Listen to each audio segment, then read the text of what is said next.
పీఓజేకేలో విపరీతంగా నిరసనలు జరుగుతూ ఉన్నాయి. అమెరికాని ప్రసన్నం చేసుకోవడం కోసం అసీం మునీర్ సేల్స్ మ్యాన్ వేషం వేశాడు.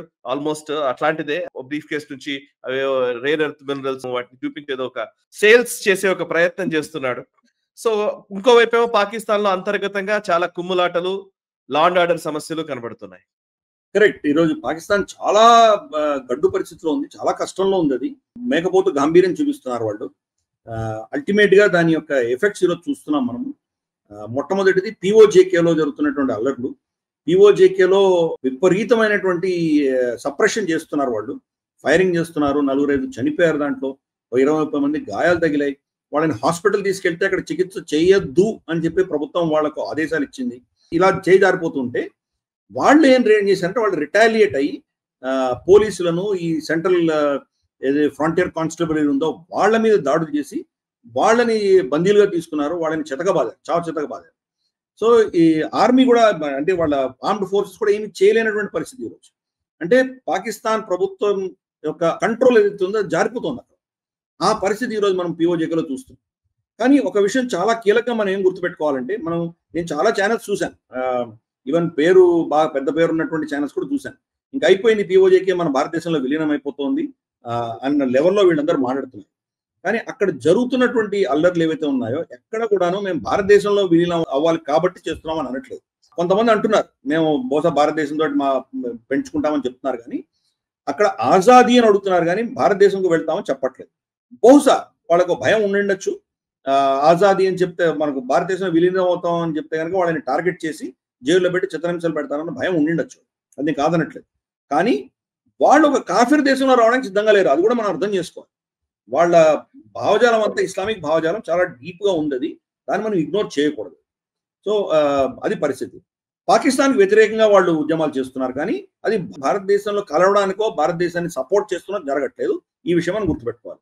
కానీ భారతదేశం ఈసారి స్పందించి అక్కడ జరుగుతున్నటువంటి అల్లర్లు, అక్కడ చనిపోయినటువంటి వ్యక్తులకు పూర్తి బాధ్యత పాకిస్తాన్ ప్రభుత్వం తీసుకోవాలి, ఈ దమనకాండను ఆపాలి అని చెప్పేసి మనం అఫీషియల్ స్టేట్మెంట్ ఇచ్చాము. ఇది ఎస్పెషలీ పూంచ్ మనకు అంటే ఇక్కడ వెస్టర్న్ జమ్మూ ఏదైతే అంటామో పీఓజేకే అంటున్నామో దాంట్లో జరిగింది. పీఓజీబీలో కాదు, గిల్గిట్ బాల్టిస్తాన్ లో కంటే కూడా ఇక్కడ ఎక్కువ జరిగింది. మనకు ముజాఫరాబాద్, తర్వాత మనకు మీర్పూర్, పోట్లీ, భీంబర్ ఇటువంటి ప్రాంతాలు, రావ్లా కోట్, తర్వాత మనకు పూంచ్, ఈ ప్రాంతాలన్నీ కూడా అట్టుడుకుతున్నాయి.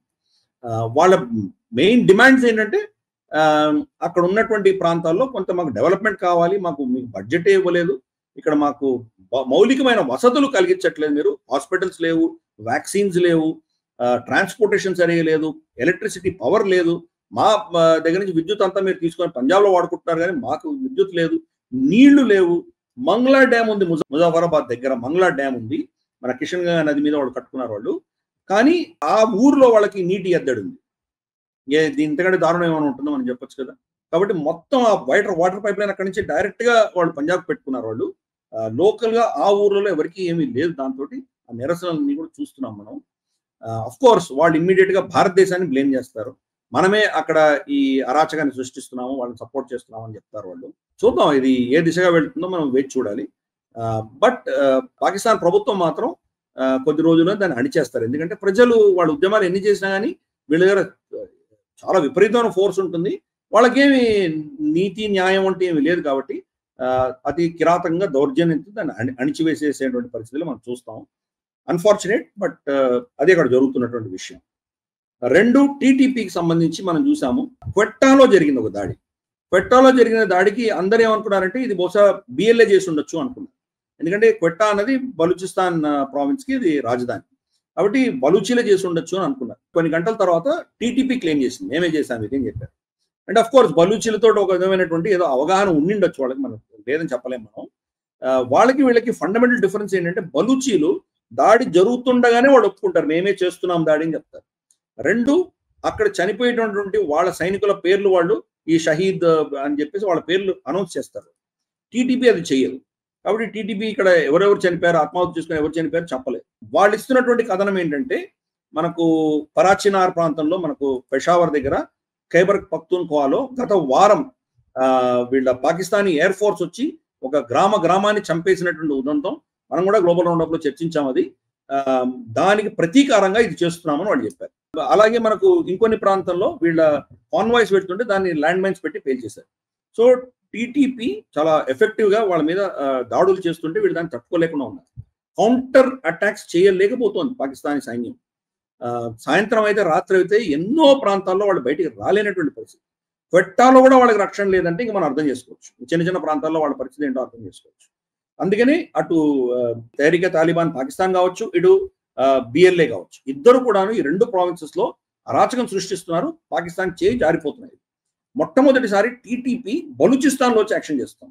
నార్మల్ గా వాళ్ళు కేపీకేలోనే చేస్తారు, కానీ ఈసారి బలూచిస్తాన్ లో కూడా వచ్చి వాళ్ళు అటాక్ చేయడం అనేది ఇది ఒక డిఫరెంట్ యాంగిల్లో మనం చూడాలి. ఇది ఎనీవే పాకిస్తాన్ ఆర్మీకి సిగ్గు శరం ఏమీ లేదు.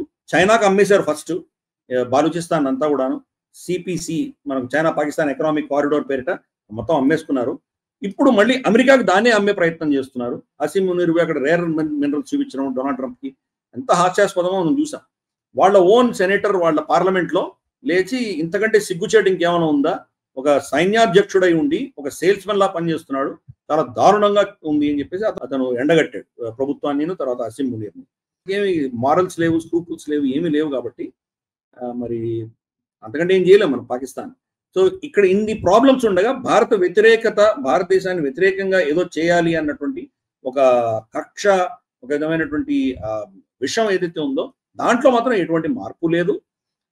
ఎవరితో ఒప్పందాలు చేసుకున్నా, సౌదీ అరేబియాతో డిఫెన్స్ ఒప్పందం చేసుకున్నా, అమెరికాతో ఒప్పందం చేసుకున్నా, అల్టిమేట్ గా వీళ్ళందరినీ కూడాను పాకిస్తాన్ భారత వ్యతిరేకంగా ఏం చేసినా దాన్ని సమర్థించమనే వాళ్ళు అగ్రిమెంట్ లో పెట్టుకుంటున్నారు. అంటే వాళ్ళ దేశం ఒడ్డుపోయినా, వాళ్ళ దేశం సర్వనాశనమైనా పర్వాలేదు, కానీ భారతదేశం మీద వాళ్ళు ఏం చేస్తున్నారో దానికి సమర్థం కావాలి. అంతకంటే జిహాదీ ఆలోచన ఉన్నటువంటి ప్రభుత్వము, సైన్యం మనకి ఎడ కనిపించదు. ఈ వీడియో మీకు నచ్చినట్టయితే లైక్ చేయండి, 10 మందికి షేర్ చేయండి. అలాగే కామెంట్ల రూపంలో మీ అభిప్రాయాలను మాతో పంచుకోండి. Nationalist hub group of channels ను సబ్స్క్రైబ్ చేసుకుని తెలుగునాట జాతీయవాద జర్నలిజాన్ని ప్రోత్సహించండి. ఈ వీడియో కింద ఉన్న బెల్ ఐకాన్ పై క్లిక్ చేయడం మర్చిపోవద్దు.